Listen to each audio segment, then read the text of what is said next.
Hello friends, welcome back to channel महापुरुषों की बातें। साथ संगत जी, सबको प्यार भरी राधा स्वामी। आइए सुनते हैं कुछ प्रेरणादायक वचन।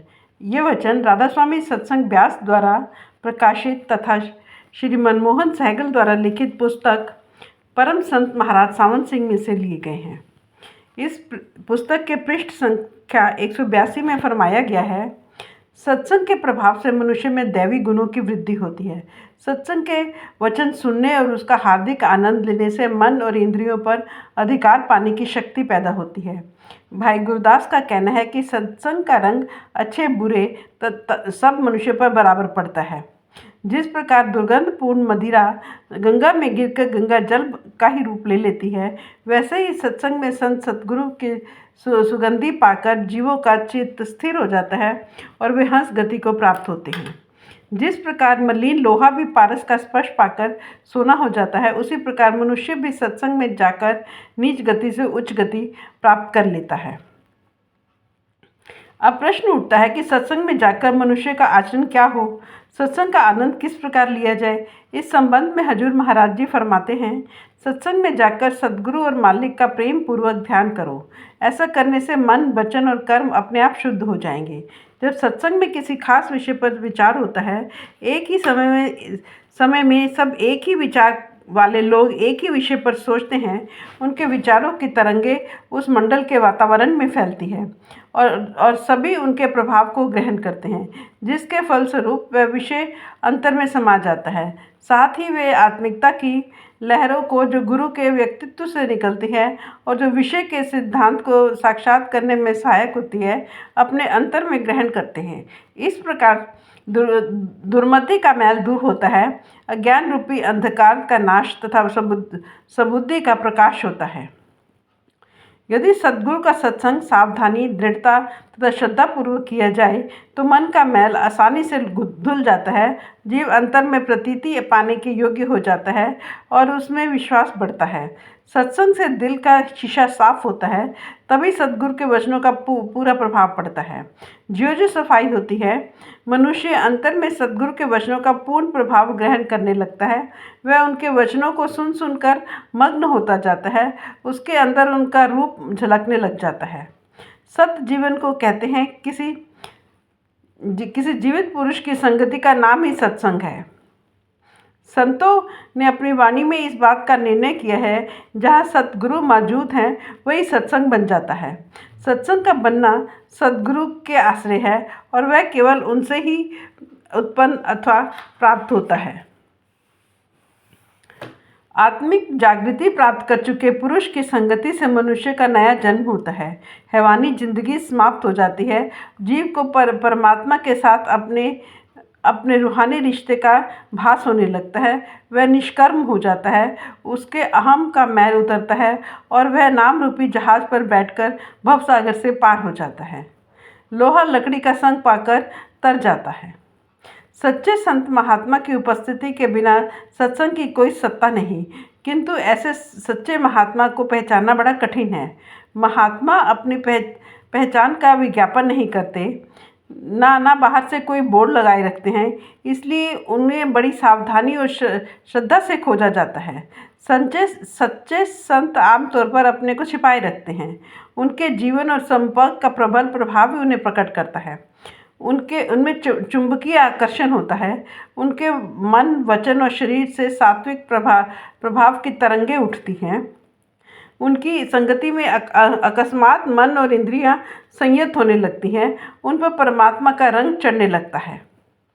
जिनकी संगति में उपयुक्त अवस्था का आभास होने लगे, ऐसे महापुरुष संत हैं। उनकी संगति करना ही सत्संग है। सत्संग के प्रकार। सत्संग दो प्रकार का होता है। संतों का बाहरी सत्संग, जिसके द्वारा मन निर्मल होता है, आत्मिक वातावरण का प्रभाव ग्रहण करके नाम के अभ्यास द्वारा जीव परमार्थी बनता है। दूसरा आंतरिक सत्संग, जिसमें आत्मा नाम या परम पुरुष के साथ जुड़ती या उसमें समा जाती है। मालिक के साथ जुड़कर एक हो चुके अभ्यासी महापुरुषों की संगति का रस स्वर्गादि लोकों तथा मुक्ति के आनंद से भी उत्तम होता है। हाँ, ऐसे महापुरुषों को खोजना एक दुस्साध्य कार्य है। पूर्ण संत विरले ही मिलते हैं। उनका कोई झुंड नहीं होता। परमात्मा मन में प्रभु मिलन की उत्कट इच्छा, विरह की तड़प और परमात्मा को पाने का दृढ़ संकल्प हो, तभी प्रभु की कृपा से मनुष्य ऐसे महामानव के संपर्क में आता है। उसके दर्शन, स्पर्श, वचन, संगति, स्मरण आदि सब परमार्थ की प्रगति के साधन बनते हैं। अनजाने में भी ऐसे संत का एकटक अपलक दर्शन हमारे पापों और सब दुर्बुद्धि का निवारण करता है। हजूर महाराज जी खुलासा करते हुए कहते हैं, यह तो इस प्रकार है जैसे एक मनुष्य तो आग जलाने के लिए व्यवस्था करता है और दूसरा जलती आग के पास बैठकर सर्दी दूर कर लेता है और साथ ही अन्य कई कार्य पूरे कर लेता है। महात्मा के पास बैठने वाले जीव को उनके आत्मिक जीवन की रश्मियाँ आत्म जागृति की प्रेरणा देती हैं। पहली से दूसरी अवस्था का फल अवश्य अच्छा है। यद्यपि उन महात्माओं के दर्शन ही इतने फलों को प्रदान करने वाले हैं, फिर भी शिष्यों के लिए उनकी सेवा, आज्ञा का पूरा पालन तथा उनके बताए गए साधनों का अभ्यास करना आवश्यक है। संसार में करुणापूर्ण अनेक लोग होते हैं। वे दूसरों को दुखी देखकर उनसे सहानुभूति रखते हैं, किंतु उन्हें दुख मुक्त करने के लिए उनकी सेवा करते हैं, उनके दुख का उपचार करवाते हैं और आवश्यकता अनुसार दुखी जनों को सांत्वना देते हैं। किंतु ऐसे लोग न के बराबर हैं जो दूसरों के दुखों का बोझ अपने ऊपर लेकर उनको सुखी बना देते हैं। यह विशेष गुण केवल सच्चे संत सद्गुरु का ही में ही होता है। उसके सत्संग की यही महिमा है। वे सच्चा तीर्थ होता है जहाँ दुखी और पापियों के सब दुख पाप शमित हो जाते हैं, उन्हें सुख प्राप्ति होती है।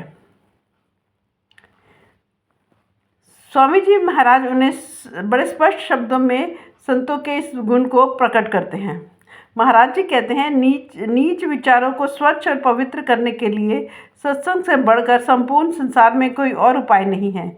नेक संगति में मनुष्य नेक हो जाता है तथा उसके सब दोष और पाप धुल जाते हैं। कमाई वाले महात्मा के जीवन के प्रबल प्रभाव से उनके आसपास के वायुमंडल में पवित्रता की तरंगें भर जाती हैं, जो घोर पापी को भी प्रभावित किए बिना नहीं रहती। उनके बीच रहने से प्रभु रंग की रंगत मिलती है।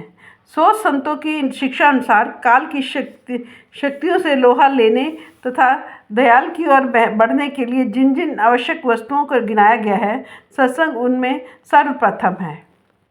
सत्संग में मनुष्य संतों की संगति करता तथा मन इंद्रियों को संयत करने की शक्ति प्राप्त करता है। उसके पाप धुलते हैं और उसमें निर्मलता की प्राप्ति होती है। नाम की जानकारी पाकर मनुष्य अभ्यास में लीन होना सीखता है। उसे परमात्मा की भक्ति तथा हरि रस प्राप्त होते हैं। मृत्यु के समय उसे यम का भय नहीं रहता और न ही उसके लिए आवागमन या जन्म मरण का प्रपंच बाकी रह जाता है। सत्संग के वायुमंडल में संतों के व्यक्तित्व की पावन रश्मियों से प्रभावित होकर जीव सुख, शांति, आनंद और सहजावस्था प्राप्त करते हैं। सत्संग में परमात्मा स्वयं बसता है, इसलिए सत्संग में सद्गुरु से संपर्क करने वाले और नाम की अभ्यासी परमात्मा में लीन हो जाते हैं। आंतरिक सत्संग में आत्मा शरीर के 9 द्वारों को खाली करके तीसरे तिल को पार करके अंतर में सद्गुरु के नूरानी या ज्योतिर्मय स्वरूप के संपर्क में आती है। आंतरिक मंडलों में आत्मा द्वारा सद्गुरु के ज्योतिर्मय शब्द स्वरूप का संग ही आंतरिक सत्संग है। आंतरिक सत्संग केवल तभी संभव है जब मनुष्य किसी पूर्ण गुरु से नामदान प्राप्त करके नाम के अभ्यास द्वारा अंतर में उस ऊंचाई तक पहुँचे जहाँ सद्गुरु अपने शब्द स्वरूप में मौजूद हैं। इस अवस्था को प्राप्त करने के लिए पवित्र जीवन, नेक रहनी, प्रेम तथा लगन के साथ नाम की कमाई और सद्गुरु की दया मेर आवश्यक है। आंतरिक सत्संग के द्वारा जीव के संचित कर्मों का बोझ कम होता है। उसके अंदर अपने सद्गुरु के प्रति गहरा प्रेम पैदा होता है। सद्गुरु में अटूट विश्वास जाग उठता है और अंत में शब्द स्वरूप सद्गुरु के दर्शन के रस को पाने के बाद दुनिया के स्वाद फीके लगने लगते हैं। फ्रेंड्स, अपनी इस वीडियो को आज हम यही समाप्त करते हैं। अगले वीडियो में हम आगे बढ़ेंगे। Thank you.